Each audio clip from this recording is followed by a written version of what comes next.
அவரது அவர் சோதனை நடத்தப்பட்டு வருது. அதே மாதிரி சொந்த ஊரான திருவண்ணாமலை உள்ளிட்ட பகுதிகளிலும் இந்த சோதனை நடத்தப்பட்டு வருவதாகவும் அவர் தொடர்புடைய இடங்கள்ல 13 இடங்கள்ல சோதனை நடத்தப்பட்டு வருவதாகவும் தெரிவிக்கப்பட்டிருக்கிறது. பொதுப்பணித்துறையில லஞ்சம் பெற்றதாக ஏற்கனவே அவர் மீது குற்றச்சாட்டுகளை எதிர்கட்சிகள் வைத்தார்கள். அதே மாதிரி புகார்களும் அளிக்கப்பட்டிருந்தது. அதன் அடிப்படையில தற்போது இந்த சோதனை நடத்தப்படுவதாக தெரிய வருகிறது. கடந்த 2006 முதல் 2011 திமுக ஆட்சி காலத்தில் உணவுத்துறை அமைச்சராக இருந்த போதும் வருமானத்துக்கு அதிகமாக 26.30 லட்சம் சொத்துக்களுக்காக ஒரு வழக்கானது பதிவு செய்யப்பட்டது. 2012 மார்ச்ல அதிமுக ஆட்சி காலத்துல இந்த வழக்கானது பதிவு செய்யப்பட்டது.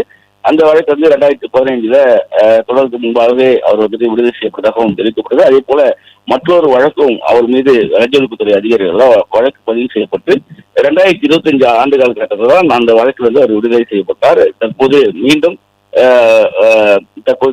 தமிழக வெற்றி கழக அரசு அமைந்துள்ள நிலையில பொதுப்பணித்துறையாளர் பல்வேறு முறைகேடு நடைபெற்றிருப்பதாக ஏற்கனவே கொடுக்கப்பட்ட புகாரின் அடிப்படையில் வழக்கு பதிவு செய்து தற்போது அவரது வீடுகளில் சோதனை நடத்தப்படுவதாக தகவலானது கிடைக்கப்பட்டிருக்கிறது.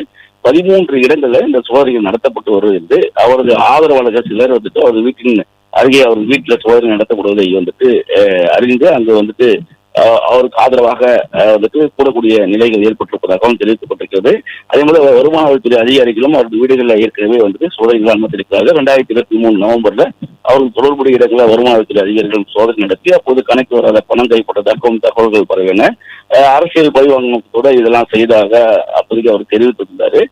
இந்த நிலையில் தான் தற்போது புதிய தமிழக வெற்றி கழக அரசு அமைந்தவுடன் அமைச்சர் வேலு தொடர்புடைய இடங்கள்ல சோதனைகள் நடத்தப்படுகிறது. பொதுப்பணித்துறையில் லஞ்சம் பெற்றதாக குற்றச்சாட்டுகளும் புகார்களும் அடிப்படையில் அவர் மீது இந்த சோதனைகள் நடத்தப்படுவதாகவும் புதிய வழக்கு ஒன்று பதிவு செய்யப்பட்டு அதன் அடிப்படையில் இந்த சோதனை நடத்தப்படுவதாகவும் தகவல்கள் வெளியாகி இருக்கிறது.